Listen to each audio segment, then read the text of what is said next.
নমস্কার, আমি দীপশঙ্কর ঘোষ, বুম্বা ঘোষ। আমি এসছি মালদা থেকে।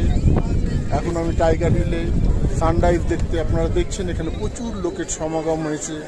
দেখুন, এখনও সূর্য ওঠেনি। আপনারা দেখুন সেই দৃশ্য। এই সেই কাঞ্চনজঙ্ঘা পাহাড় আপনারা দেখতে পাচ্ছেন। এই সেই কাঞ্চনজঙ্ঘা পাহাড় সাইডে সাদা রঙের দেখুন। এই দেখুন প্রচুর লোক, এখানে প্রচুর লোকের সমাগম হয়েছে। মানুষের জীবন যৌবন চলে যায়, যাদের মধ্যে প্রচুর আবেগ আছে তারাই একমাত্র এইসব দৃশ্য উপভোগ করতে পারে। এখানে আছে বহু দূর দূর থেকে লোক এসেছে। আপনারা দেখছেন এই দৃশ্য। চারদিকে চা কফি বিক্রি হচ্ছে, চেয়ার নিয়ে অনেকে চেয়ার ভাড়া করে এখানে বসেছে। আপনারা দেখুন সেই দৃশ্য। এই জুড়ে দেখুন কাঞ্চনজঙ্ঘা পাহাড়টা অনেকটা উদ্ভাসিত হয়েছে। এই সেই দৃশ্য।